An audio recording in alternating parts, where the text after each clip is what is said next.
Let us look around. നമുക്ക് ചുറ്റും നമ്മൾ ഒത്തിരി കാഴ്ചകൾ കാണുന്നുണ്ട് അല്ലേ? അതുപോലെ നമുക്ക് പറയാം, നമുക്ക് ചുറ്റും നമ്മൾ ഒത്തിരി കളേഴ്സ് കാണുന്നുണ്ട്. ഫോർ എക്സാമ്പിൾ നമ്മൾ പറയുകയാണെങ്കിൽ ഒരു സിമ്പിൾ ആയിട്ട് ഒരു ഹോളി സെലിബ്രേഷൻ എടുത്താൽ മതി അല്ലേ? എന്തോരം കളേഴ്സ് ആണ് നമ്മൾ കാണുന്നത്. അതുപോലെ തന്നെ നമ്മുടെ കിച്ചണിലേക്ക് നോക്കിയാൽ അവിടെ ഫ്രൂട്ട്സ്, വെജിറ്റബിൾസ് അതെല്ലാം ഡിഫറെൻറ്റ് കളേഴ്സിലാണ്. സോ ബേസിക്കലി നമ്മൾ ഇന്ന് ഈ സെഷനിൽ ആദ്യമേ തന്നെ കളേഴ്സ് എന്താണ്, അല്ലെങ്കിൽ കളേഴ്സിന്റെ പ്രോപ്പർട്ടീസ്, ക്യാരക്ടറിസ്റ്റിക്സ്, ഇതൊക്കെ നമുക്ക് നോക്കാം. നിങ്ങൾ എല്ലാവരും കേട്ടിട്ടുണ്ടാവും റെയിൻബോ ഡയറ്റിനെ പറ്റി. അതായത് നമ്മുടെ ഡെയിലി ഡയറ്റിൽ നമ്മൾ ഡിഫറെൻറ്റ് കളേഴ്സ് ഉള്ള ഫ്രൂട്ട്സ് ആൻഡ് വെജിറ്റബിൾസ് ഇൻക്ലൂഡ് ചെയ്യണം എന്ന്. കാരണം ഡിഫറെൻറ്റ് കളേഴ്സ് ഉള്ള ഫ്രൂട്ട്സ് ആൻഡ് വെജിറ്റബിൾസിൽ ഒത്തിരി ന്യൂട്രിയൻസ് ഉണ്ട്. അതായത് വെറൈറ്റി ഓഫ് ന്യൂട്രിയൻസ് അവൈലബിൾ ആയിരിക്കും. സോ അത്രയും റിച്ച് ആയിരിക്കും നമ്മുടെ ഡയറ്റ്. ഇനി ഈ ഫിഗർ നോക്കിക്കേ. ഈ ഫിഗറിൽ നിങ്ങൾക്ക് കാണാൻ പറ്റും ഒരു പ്രിസം ഉണ്ട് അല്ലെ? പ്രിസത്തിലേക്ക് ഒരു ബീം ഓഫ് വൈറ്റ് ലൈറ്റ് വരികയാണ്. അതിനുശേഷം പ്രിസത്തിൽ നിന്ന് പോകുന്ന ലൈറ്റ് എന്ന് പറയുന്നത് ഒരു റേഞ്ച് ഓഫ് കളേഴ്സ് ആണ് അല്ലേ? സോ നമ്മൾ പെട്ടെന്ന് നോക്കുകയാണെങ്കിൽ ഒരു വൈറ്റ് ലൈറ്റ് വന്നിട്ട് നമുക്കൊരു റേഞ്ച് ഓഫ് കളേഴ്സ് ആണ് ഇവിടെ കിട്ടുന്നത്. സോ ഇതിന്റെ പിന്നിലെ കാരണവും നമ്മൾ ഇന്നത്തെ ഈ സെഷനിൽ കവർ ചെയ്യും. അതുപോലെ തന്നെ മറ്റൊരു എക്സാമ്പിൾ ആണ് ഇത് റെയിൻബോ അല്ലെ? ഒരു ഫാസിനേറ്റിംഗ് ഫീച്ചറാണ് നേച്ചറിലുള്ളത്. അപ്പം റെയിൻബോസ് ഈവൻ ഇപ്പോൾ പോലും നമ്മൾ റെയിൻബോ കാണുമ്പോൾ എക്സൈറ്റഡ് ആവും. ബിക്കോസ് നമുക്ക് അതിങ്ങനെ എപ്പോഴും ഒന്നും കാണാൻ പറ്റുന്ന കാര്യമല്ലല്ലോ. അപ്പൊ റെയിൻബോയുടെ പിന്നിലെ തിയറിയും അല്ലെങ്കിൽ റെയിൻബോ ഫോർമേഷനെ പറ്റിയൊക്കെ നമ്മൾ ഈ സെഷനിൽ ഡീൽ ചെയ്യും. As we already discussed in the previous slides, ആദ്യം തന്നെ നമ്മൾ കളേഴ്സിനെ പറ്റി, ഇത് പ്രൈമറി ആൻഡ് സെക്കൻഡറി കളേഴ്സ്, ഇതൊക്കെ ആണ് പഠിക്കാൻ പോകുന്നത്. സോ പ്രൈമറി കളേഴ്സ് എന്ന് പറഞ്ഞാൽ the red, green and blue, ഈ 3 കളേഴ്സിനെയാണ് നമ്മൾ പ്രൈമറി കളേഴ്സ് എന്ന് പറയുന്നത്. ഓക്കെ, സോ എന്താണ് പക്ഷേ ഈ 3 പ്രൈമറി കളേഴ്സും കമ്പൈൻ ചെയ്താൽ നമുക്കൊരു large range of colours available ആയിട്ട് ഉണ്ടാവും. A large range of visible colours will be available if you combine these primary colours. അതായത് ഡിഫറെന്റ് വെറൈറ്റി ഓഫ് കളേഴ്സ് അല്ലെങ്കിൽ ഡിഫറെന്റ് ടൈപ്പ് ഓഫ് കളേഴ്സ് കിട്ടുന്നത് ഈ റെഡ്, ഗ്രീൻ ആൻഡ് ബ്ലൂവിന്റെ intensity variation അനുസരിച്ച് ആയിരിക്കും എന്ന് മാത്രം. ഓക്കെ, അതുപോലെ തന്നെ ഈ 3 കളേഴ്സിന്റെയും ഈക്വൽ അമൗണ്ട്സിൽ കമ്പൈൻ ചെയ്താൽ, when all the 3 primary colours are combined in equal amounts, നമുക്ക് റിസൾട്ടന്റ് ആയി കിട്ടുന്ന കളർ എന്ന് പറയുന്നത് വൈറ്റ് ആയിരിക്കും. ഓക്കെ, സോ അതിൽ നിന്ന് നമുക്ക് സെക്കൻഡറി കളേഴ്സ് എന്താണെന്ന് നോക്കാം. സോ സെക്കൻഡറി കളേഴ്സ് എന്ന് പറയുന്നത് പ്രൈമറി കളേഴ്സിൽ നിന്നും ഡിറൈവ് ചെയ്തെടുക്കുന്ന അല്ലെങ്കിൽ ഒരു combination of these primary colours ആണ് നമുക്ക് ഈ സെക്കൻഡറി കളേഴ്സ് തരുന്നത്. അപ്പോൾ ഓൾറെഡി നമ്മൾ പറഞ്ഞ പോലെ red, green and blue primary കളേഴ്സിന്റെ combination will give the secondary colors. Green and red combination will give yellow, green and blue combination will give cyan, and blue and red combination will give magenta. So ഈ colours കിട്ടണമെങ്കിൽ ഈ 3 colours ഇവിടെ പറഞ്ഞിരിക്കുന്ന ഈ 3 colours കിട്ടണമെങ്കിൽ the intensity of these red, green should be equal, green and blue should be equal, and red and blue should be equal അല്ലേ? ഇനിയിപ്പോൾ intensity variation ഉണ്ടെങ്കിൽ that will lead to a different color. Okay, so secondary colors എന്ന് പറയുന്നത് the color obtained by combining any of the primary colors of the same intensity. So any 2 primary colors of the same intensity ne nammal combine ചെയ്താൽ we'll get a secondary color. Secondary colors എന്ന് പറഞ്ഞാൽ the color obtained by combining any 2 primary colors of the same intensity. Okay, so same intensity is a necessary condition to form this secondary colors. Now we move to the dispersion of light. Okay, so already നമ്മൾ colours അല്ലെങ്കിൽ different colours എങ്ങനെ വരുന്നു അതൊക്കെ നമ്മൾ already പഠിച്ചു. So now will move to the dispersion of light അല്ലെ?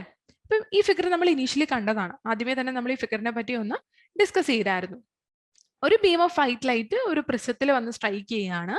ആ പ്രിസത്തിൽ നിന്ന് വെളിയിലേക്ക് പോകുന്നത് ആ ബീം ഓഫ് വൈറ്റ് ലൈറ്റ് അല്ല, പകരം ഒരു റേഞ്ച് ഓഫ് ലൈറ്റ് ആണ് അല്ലെ? ഒരു റേഞ്ച് ഓഫ് ലൈറ്റ് ആണ്, അതിൽ കുറെ കളേഴ്സ് ഉണ്ട്. So as you can see ഈ ഒരു colour range from 400 nanometre to 750 nanometre നമ്മൾ വിസിബിൾ സ്പെക്ട്രം എന്ന് പറയും. ഇനി ഈ റേഞ്ച് ഓഫ് കളേഴ്സ് തന്നെയാണ് നമ്മൾ ബേസിക്കലി സ്പെക്ട്രം എന്ന് പറയുന്നത്. And these are visible to us. നമ്മൾക്ക് വിസിബിൾ ആയ ഒരു റേഞ്ച് ആണ് ഈ 400 നാനോമീറ്റർ ടു 750 നാനോമീറ്റർ. അതുകൊണ്ട് നമ്മൾ ഇതിനെ വിസിബിൾ സ്പെക്ട്രം എന്ന് വിളിക്കുന്നു. അപ്പോൾ ഒരു ബീം ഓഫ് വൈറ്റ് ലൈറ്റ് ഒരു പ്രിസത്തിൽ കൂടെ പാസ് ചെയ്ത് പോയി കഴിഞ്ഞാൽ നമുക്ക് കിട്ടാൻ പോകുന്നത് it's a visible spectrum that will range from 400 nanometre to 750 nanometre. Okay, ഒരു ചോദ്യം വരികയാണ്. So pass some sunlight through a prism and allow it to fall on a screen. നമ്മൾ ഇപ്പം മുന്നേ ഡിസ്പെർഷൻ എക്സാമ്പിൾ അല്ലെങ്കിൽ ഡിസ്പെർഷൻ പറയാൻ പോയപ്പോൾ നമ്മൾ എന്താ പറഞ്ഞത്? Will pass A beam of light, അല്ലെ, ബീം ഓഫ് വൈറ്റ് ലൈറ്റ് നമ്മൾ പാസ് ചെയ്തു. ഇനി here pass A beam of sunlight through a prism and നമ്മൾ സ്ക്രീൻ വെക്കുന്നത് ആ കളേഴ്സിനെ ക്യാച്ച് ചെയ്യാൻ വേണ്ടിയിട്ടാണ്, അല്ലെങ്കിൽ ആ പ്രിസത്തിൽ നിന്ന് വെളിയിലേക്ക് പോകുന്ന കളേഴ്സിനെ ക്യാച്ച് ചെയ്യാൻ വേണ്ടിയിട്ട് നമ്മൾ അവിടെ ഒരു സ്ക്രീൻ വെച്ചിട്ടുണ്ടെന്ന് വയ്ക്കാം. So what are the colours that we are going to see on the screen? നിങ്ങൾക്ക് എന്ത് തോന്നുന്നു? ഒരു സൺലൈറ്റ്, ഒരു ബീം ഓഫ് സൺലൈറ്റ് ഒരു പ്രിസത്തിൽ കൂടെ പാസ് ചെയ്ത് പുറത്ത് പോകുമ്പോഴത്തേക്കും എങ്ങനെയായിരിക്കും അത്? ആ സൺലൈറ്റ് ആ പോയ ബീമായിട്ട് തന്നെ ആയിരിക്കും വരിക? അതോ ഇപ്പൊ നമ്മൾ ഈ മുന്നത്തെ എക്സാമ്പിളിൽ പറഞ്ഞ പോലെ നമുക്കൊരു റേഞ്ച് ഓഫ് കളേഴ്സ് ആയിരിക്കും കിട്ടാൻ പോവാ? ഇനിയിപ്പോ ആ റേഞ്ച് ഓഫ് കളേഴ്സ് കളർ മാറി മാറി വരുമോ? മിക്സ് ആയിട്ട് വരുമോ? അത് ഇനി എല്ലാ കളേഴ്സും പ്രസന്റ് ആയിരിക്കും? അങ്ങനത്തെ ഒത്തിരി ചോദ്യങ്ങളൊക്കെ നമുക്ക് വരാം, അല്ലെ? So what we are going to get is again this 7 bands of colours: violet, indigo, blue, green, yellow, orange and red. മുന്നേ നമ്മൾ ഡിസ്കസ് ചെയ്ത ഈ 400 നാനോമീറ്റർ തൊട്ട് 750 നാനോമീറ്റർ വരെയുള്ള ആ റേഞ്ച് ഓഫ് കളേഴ്സ് തന്നെയാണ് നമുക്ക് ഒരു സൺലൈറ്റ് ഒരു പ്രിസത്തിൽ കൂടെ പാസ് ചെയ്താലും കിട്ടാൻ പോകുന്നത്. അതായത് അവിടെ നടക്കുന്ന ആ ഡിസ്പെർഷന് ശേഷം കിട്ടുന്ന ആ ഒരു റേഞ്ച് ഓഫ് കളേഴ്സ് എന്ന് പറയുന്നത് again violet, indigo, blue, green, yellow, orange and red തന്നെയാണ്. ഓക്കെ, ഇനി വേറെ എക്സാമ്പിൾ പറയാണ്. ഇപ്പൊ നമ്മൾ ബീം ഓഫ്, ഇത് ഓൾറെഡി നമ്മൾ പറഞ്ഞാണ്, ബീം ഓഫ് വൈറ്റ് ലൈറ്റ് പ്രിസത്തിൽ കൂടെ പാസ് ചെയ്യുമ്പോൾ കിട്ടുന്ന സ്പെക്ട്രം. അഗെയിൻ നമ്മൾ ഈ ലൈറ്റിന്റെ സോഴ്സ് ഒന്ന് മാറ്റി വെച്ചു. A white light from a torch. What happens when white light from a torch is allowed to fall on a prism? അപ്പം സൺലൈറ്റ് പാസ് ചെയ്ത് നോക്കി. Again we are trying to change the scenario, like we are putting white light, അല്ലെങ്കിൽ നമ്മൾ white light കൊടുക്കുകയാണ് from a torch and it is made to follow on a prism. And what do you expect? What are the colors that you are expecting to get on the screen? അപ്പോൾ ഒരു prism, as we already see, prismത്തിലേക്ക് നമ്മൾ ഒരു എന്താണ് beam of white light from a torch കൊടുത്തു. Are we going to get a single beam or are we going to get a band of color? നമുക്കൊരു band of colour ആയിട്ടായിരിക്കോ കിട്ടാൻ പോവാ, അതോ നമുക്കൊരു single beam ആയിട്ടായിരിക്കോ കിട്ടാൻ പോവാ? What do you think? We are going to get that band again: violet, indigo, blue, green, yellow, orange and red. But dispersion of light ine ennu parayum, alle dispersion enna phenomena ennu parayunnathu the splitting of the composite light into its constituent colors aanu. Okay, appam the irregular array of colors formed by dispersion is known as the visible spectrum. A range of colors ne alle array of colors neയാണ് നമ്മൾ the visible spectrum എന്ന് വിളിക്കുന്നത്. And dispersion is the process where there is the splitting of a composite light. ഒരു കോമ്പിനേഷനിലെ composite ലൈറ്റിന്റെ constituent കളേഴ്സിലേക്ക് split ആയി അവർ separate ആവുന്ന ആ പ്രോസസ്സിനെയാണ് നമ്മൾ dispersion എന്ന് പറയുന്നത്. Observe this spectrum. അപ്പം ഈ ഫിഗർ ഓൾറെഡി നമ്മൾ കണ്ടു കഴിഞ്ഞാണ്. ഇതിൽ എന്താണ് പറയുന്നത്? ഒരു ബീം ഓഫ് വൈറ്റ് ലൈറ്റ് വരുന്നു, ഒരു പ്രിസത്തിലേക്ക് വീഴുന്നു. എഗെയിൻ ആ പ്രിസത്തിൽ നിന്ന് ഡിസ്പെർഷൻ സംഭവിച്ച് വൈറ്റ് ലൈറ്റ് വെളിയിലേക്ക് പോകുമ്പോഴത്തേക്കും അതൊരു സ്പെക്ട്രമായി മാറുന്നു, അല്ലെ, of the range 400 to 750 nanometre. ഇനി നമ്മളൊരു ക്വസ്റ്റ്യൻ ചോദിക്കുവാണ്, what you think which colour deviates the more here? ഇവിടെ ഏത് കളറിനാണ് മാക്സിമം ഡീവിയേഷൻ സംഭവിച്ചിരിക്കുന്നത്? So what you think? ഈ ഫിഗറിലേക്ക് നോക്കുമ്പോൾ നിങ്ങൾക്ക് എന്താണ് തോന്നുന്നത്? ഇവിടെ ഏത് കളറിനാണ് maximum deviation? As you can see, അതായത് ഇതിന്റെ ആക്ച്വൽ പാർട്ടിൽ നിന്ന് മാക്സിമം ഡീവിയേഷൻ സംഭവിച്ചിരിക്കുന്നത് ഇറ്റ്സ് ഫോർ ദി വയലറ്റ്, അല്ലെ? വയലറ്റിനാണ് ഇവിടെ മാക്സിമം ഡീവിയേഷൻ സംഭവിച്ചിരിക്കുന്നത്. And which colour deviates the least? So you can C the red deviates the least, അല്ലെ? ഇത് ജസ്റ്റ് നമ്മൾ സ്പെക്ട്രം നോക്കി മാത്രം ആൻസർ ചെയ്യുകയാണ്. Which colour deviates the more? The violet deviates the more. And which will deviate the least? The red will deviate the least. Okay, so red will deviate the least. And ബാക്കിയുള്ള colours in between deviation റേഞ്ചിൽ റെഡിന്റെയും വയലറ്റിന്റെയും in between ആയിട്ട് നിൽക്കുന്നു. Okay, so what will be the reason for this deviation? അല്ലെങ്കിൽ ഈ difference in deviation ഉള്ള കാരണം എന്തായിരിക്കും? So you know, അല്ലെ, എല്ലാവരും വന്നത് ഈ വൈറ്റ് ലൈറ്റിൽ നിന്നും, വൈറ്റ് ലൈറ്റ് ഒരു പ്രിസത്തിൽ കൂടെ പോയതിന്റെ ഫലമായിട്ടാണ് ഈ എല്ലാ റേഞ്ചും വന്നിരിക്കുന്നത്, അല്ലെങ്കിൽ എല്ലാ റേഞ്ച് ഓഫ് കളേഴ്സും വന്നിരിക്കുന്നത്. അപ്പം why there is a difference in this deviation?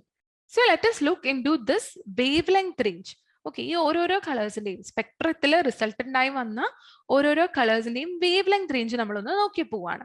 അപ്പൊ ഈ വേവ് ലെങ്ത് റേഞ്ചുമായിട്ട് എന്തോ ബന്ധം ഈ ഡീവിയേഷന് ഉണ്ടെന്ന് നമുക്ക് മനസ്സിലാക്കാം. സോ അതിന് വേണ്ടിയിട്ട് നമ്മൾ ജസ്റ്റ് വേവ് ലെങ്ത് റേഞ്ച് നോക്കി പോവാണ്. So red light is having A wave length of 630 to 750 nanometer. Again, orange is having a wavelength range of 590 to 630 nanometer. Yellow 570 to 590 nanometer. Again comes green 490 to 570 nanometer. Then blue 450 to 490 nanometer. Indigo 420 to 450 and violet will be 380 to 420 nanometer. So it's basically നമ്മൾ ആ spectrum പറഞ്ഞത് ഒരു 400 nanometre തൊട്ട് അല്ലെങ്കിൽ ഒരു 400 തൊട്ട് 750 nanometre വരെയാണ് നമ്മൾ ആ സ്പെക്ട്രം പറഞ്ഞിരുന്നത്. അപ്പൊ അതിന്റെ ഇൻഡിവിജ്വൽ റേഞ്ചുകളാണ് അല്ലെങ്കിൽ ഇൻഡിവിജ്വൽ വേവ് ലെങ്ത് റേഞ്ചുകളാണ് നമ്മൾ ഇവിടെ പറഞ്ഞു പോയത്. അപ്പോൾ ഇനി നമ്മൾ അന്വേഷിക്കാൻ പോവാണ് why there is a difference in the deviation of these colors in that spectrum. Okay, so here comes a question, which color has the shortest wavelength? അപ്പം ഈ ഒരു ടേബിൾ നോക്കി കഴിഞ്ഞാൽ നമുക്ക് അറിയാൻ പറ്റും the violet color is having the shortest wavelength അല്ലേ. So violet color is in the wavelength range of 380 to 420 nanometer, or we can say on an average violet will be having around a wavelength of 400 nanometer. So here comes the other question, which color has the longest wavelength? Again ഈ ഒരു table നോക്കി നമുക്ക് ഇത് answer ചെയ്യാൻ പറ്റും that the red is having the longest wavelength. So the red wavelength is in the range of 630 to 750 nanometer, or on an average ഒരു 700 nanometer ആയിരിക്കും റെഡിന്റെ wavelength range എന്ന് പറയുന്നത്.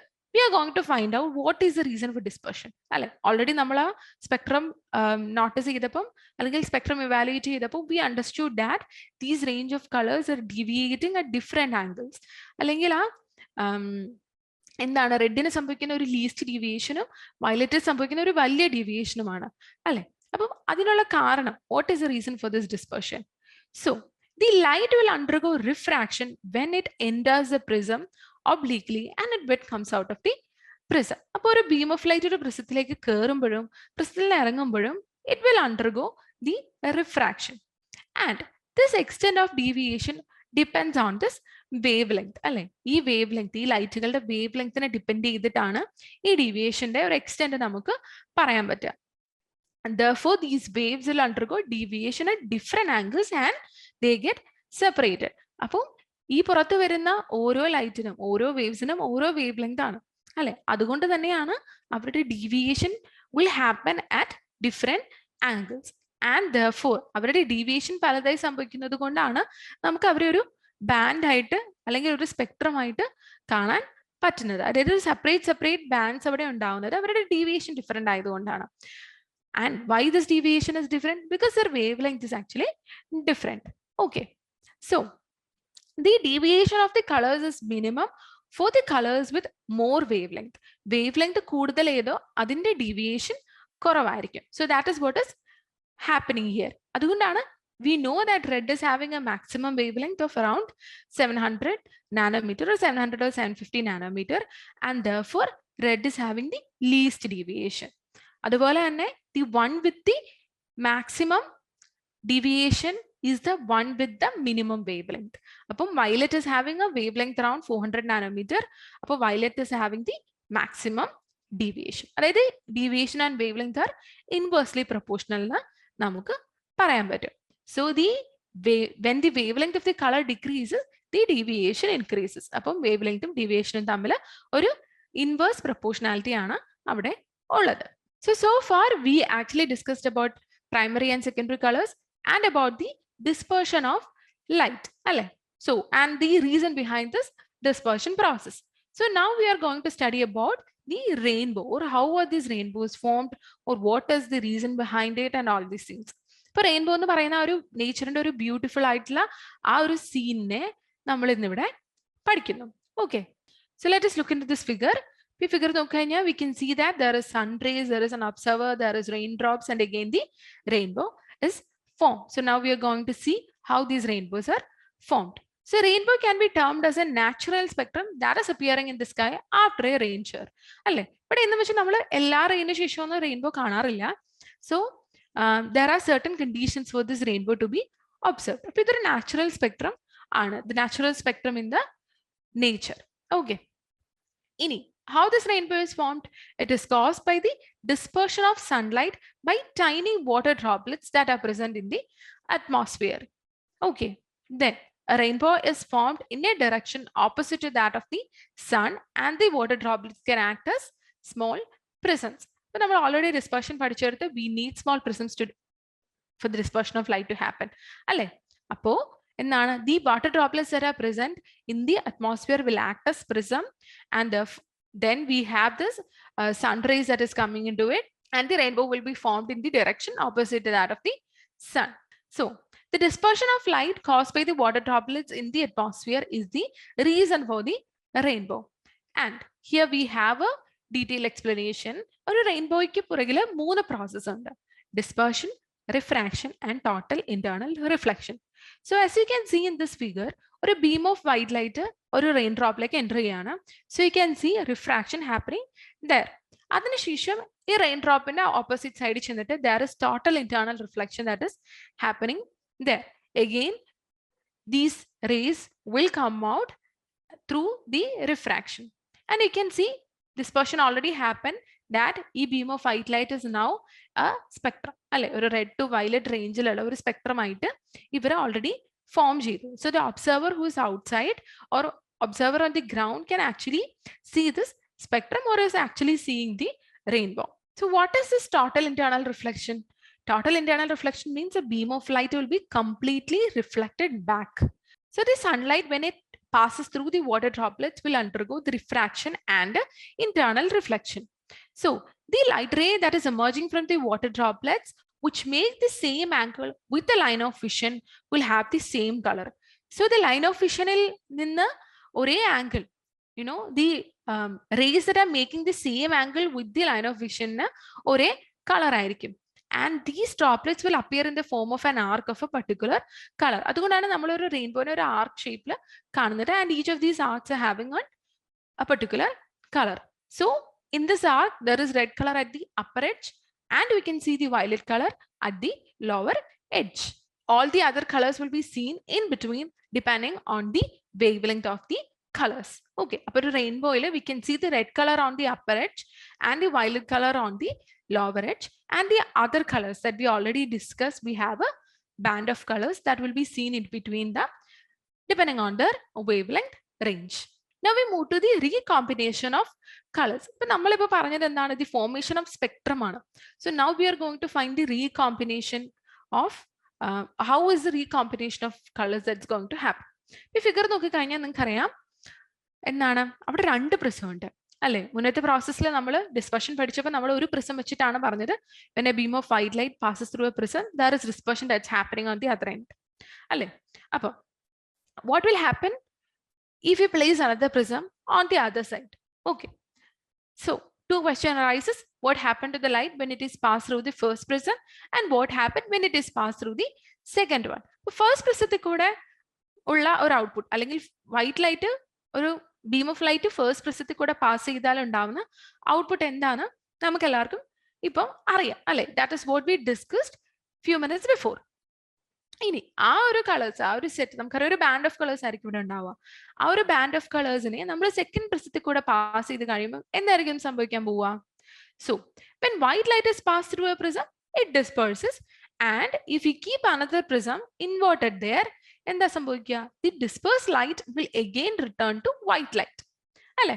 So this is actually a light spectrum recombination എന്ന് നമുക്ക് പറയാം.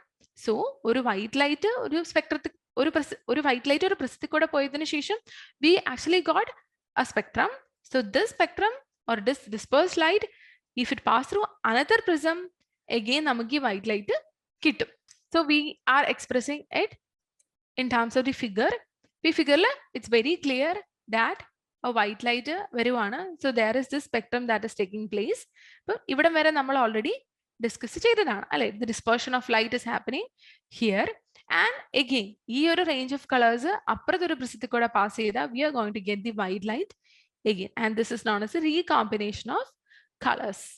So now we are going to see what is a Newton's disk. Okay, so it is having a range of colors. നിങ്ങൾക്ക് കാണാം ഇതിൽ കുറെ colours ഉണ്ട് അല്ലെ. ആൻഡ് എന്താണ് what will happen, or in which color will the disk will appear if we rotate this very fast, and why this is going to happen. So നമ്മൾ ഈ ഒരു ഡിസ്കിനെ ഭയങ്കര ഫാസ്റ്റ് ആയിട്ട്, അല്ലെങ്കിൽ നമ്മൾ ഈ ഡിസ്കിനെ ഒന്ന് റൊട്ടേറ്റ് ചെയ്യിപ്പിക്കാന്ന് വെക്കാം. Okay, let us rotate this disc. Range of colours ഉണ്ട് അല്ലെ, കുറെ കളേഴ്സ് ഉണ്ട്. ആൻഡ് ഈ ഡിസ്കിനെ നമ്മളൊന്ന് റൊട്ടേറ്റ് ചെയ്യിപ്പിച്ചാൽ are we going to see each of these colors distinctly? നമുക്ക് ഈ ഓരോ കളേഴ്സിനെയും സെപ്പറേറ്റ് ആയിട്ട് പിക്ക് ചെയ്ത് കാണാൻ പറ്റുമോ? what do you think actually? നമുക്ക് ശരിക്കും പറഞ്ഞു കഴിഞ്ഞാൽ ആ ഒരു കളേഴ്സിനെ, അതായത് ഡിസ്കിനെ നമ്മൾ ഓൺ വെരി ഹൈ സ്പീഡിൽ റൊട്ടേറ്റ് ചെയ്യിച്ചു കഴിഞ്ഞാൽ we are not going to see ആ ഓരോ കളേഴ്സിനെയും നമുക്ക് പിക്ക് ചെയ്ത് കാണാൻ പറ്റത്തില്ല. And what will we actually see? നമുക്ക് എന്തായിരിക്കും കാണാൻ പറ്റുക? We are going to see the white colour. Okay, അതായത് ഈ ഒരു ഡിസ്ക് നമ്മൾ when we rotate this disc very fast നമ്മൾ കാണാൻ പോകുന്നത് ഒരു വൈറ്റ് ലൈറ്റ് ആയിരിക്കും, അല്ലെ ഓൾമോസ്റ്റ് ഒരു വൈറ്റ് കളർ. ആ disc will appear as white, almost white. We won't say pure white, but it's almost white. Okay, and ഇതിനുള്ള കാരണം എന്ന് പറയുന്നത് all of the rays of light from the 7 colors will reach the retina of the eye within 0.0625 second. അപ്പം not that time 0.0625 second, ആ ടൈമിന് ഒരു പ്രത്യേകതയുണ്ട്.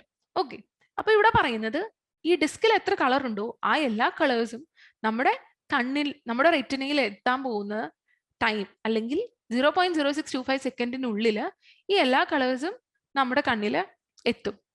And the reason for why this disc will appear as white when rotated fast is the persistence of vision. So now നമ്മൾ persistence of vision എന്താണെന്ന് പഠിക്കാൻ പോവാണ്. Make sure you note the time 0.0625 second. അപ്പം persistence of vision എന്ന് പറയുന്നത് എന്താണ്? When an object is viewed by a person, its image will remain in the retina of the eye for an interval of 0.0625 second after seeing it. അല്ലെ, ഒരാള് ഒരു person, ഒരു മനുഷ്യൻ ഒരു ഒബ്ജക്റ്റ് കണ്ടു, അതിനുശേഷം ആ ഒബ്ജക്റ്റിന്റെ image it will remain in the retina of the I for an interval. That interval is actually very small. So 0.0625 സെക്കൻഡിലേക്ക് ആ image it will remain in the retina of the eye. If more than one scene is viewed within 0.0625 second, the effect of these scenes will be felt by the eye continuously. So if we see another scene within this very short time, 0.0625 സെക്കൻഡിനുള്ളിൽ നമ്മൾ മറ്റൊരു scene കണ്ടു കഴിഞ്ഞാൽ ഈ effect of the scenes എന്താണ്? Simultaneous ആയിട്ടാണ് I പിക്ക് ചെയ്യാൻ പോകുന്നത്. Okay, so simple ആയിട്ട് പറഞ്ഞു കഴിഞ്ഞാൽ ഒരു പേഴ്സൺ അല്ലെങ്കിൽ ഒരു മനുഷ്യൻ ഒരു ഒബ്ജക്റ്റ് കണ്ടു, ആ ഒബ്ജക്റ്റിന്റെ image will remain in the retina for 0.0625 second. And if we see other objects in within that time, ആ ടൈമിനുള്ളിൽ നമ്മൾ പല ഓബ്ജക്ട്സിലെ പല സീൻസ് കണ്ടാൽ അതിന്റെ ഇമേജും ആ ടൈമിനുള്ളിൽ തന്നെ നമ്മുടെ റെറ്റിനയിൽ എന്താണ് നിൽക്കേണ്ടതാണ്, അല്ലെ? സിമ്പിൾ ആയിട്ട് പറഞ്ഞാൽ if we see an object, the image will remain in the retina for a period of 0.0625 second. ഇനി നമ്മൾ കൂടുതൽ സീൻസ് കാണുകയാണ്, if we are going to see more than one scene, ആ ഒരു ഷോർട്ട് ടൈം പീരീഡിൽ നമ്മൾ വേറെ കുറേ സീൻസ് കണ്ടു, ആൻഡ് അതിന്റെ എഫക്റ്റും നമ്മുടെ റെറ്റിനയിൽ will be there, and the eye will catch all these as simultaneous actions. Okay, so അതുകൊണ്ടാണ് നമുക്ക് ഒരു ന്യൂട്ടൺസ് ഡിസ്ക് നമ്മൾ വെരി ഫാസ്റ്റ് റൊട്ടേറ്റ് ചെയ്ത് കഴിഞ്ഞാൽ ആദ്യത്തെ കളർ പിക്ക് ചെയ്ത ആദ്യത്തെ കളർ എത്തി ആ ഒരു ടൈമിൻ 0.0625 സെക്കൻഡ്സിന് ഉള്ളിൽ തന്നെ രണ്ടാമത്തെ കളറും മൂന്നാമത്തെ കളറും ഒക്കെ നമ്മുടെ ഐയിലേക്ക് അല്ലെങ്കിൽ നമ്മുടെ റെറ്റിനയിൽ ഇമേജ് ആയിട്ട് സ്റ്റോർ ചെയ്യപ്പെടുകയാണ്. So the eye will see these things simultaneous or a combination, and thus will get an almost a white color. Okay, now there is an activity that is left to you. You have to find out the other examples of persistence of vision. So already നിങ്ങളിപ്പം മനസ്സിലാക്കി persistence of vision എന്താണെന്ന് നിങ്ങൾക്ക് മനസ്സിലായല്ലോ. So just look around, നിങ്ങൾക്ക് ചുറ്റും നോക്കുക, നിങ്ങൾക്ക് ചുറ്റും ഇഷ്ടംപോലെ എക്സാമ്പിൾസ് ഉണ്ട്, അല്ലെങ്കിൽ എന്താണ് refer something and find out more examples of persistence of vision. So we are going to summarise the session. ഈ സെഷനിൽ നമ്മൾ ബേസിക്കലി ഡീൽ ചെയ്തത് primary and secondary colours, the dispersion of light, the recombination of light, the formation of rainbow, persistence of vision, അങ്ങനെ കുറെ interesting and fascinating ആയിട്ടുള്ള കാര്യങ്ങളാണ്, അല്ലേ? So to summarize, we know that the red, blue and green colored lights we call them as primary colors of light. As already discussed, the primary colors in a same intensity combine ചെയ്തു കഴിഞ്ഞാൽ, the color obtained by combining the primary colors of the same intensity, we get the secondary color of light. Again comes dispersion. That's a phenomena of splitting of a composite light into the constituent colors. Okay, ini when white light is passed through a prism, the red light will deviate the least and violet deviates the most. Okay, and we know that it depends on the wavelength of this light. അല്ലെങ്കിൽ ഡീവിയേഷന്റെ dependency എന്തിനെയാണ്? The wavelength of this ലൈറ്റ്സിനെ ആണ്. So again comes the rainbow formation. Dispersion of light caused by the water droplet in the atmosphere is the reason for the formation of the rainbow. Pinne comes the persistence of vision. So when an object is viewed by a person, the image will remain in the eye for an interval of 0.0625 seconds after seeing this. So ee phenomenon nammale persistence of vision enna parayunnathu. I hope this session is clear to each and every one of you. Thank you. Manorama Horizon, learning made simple.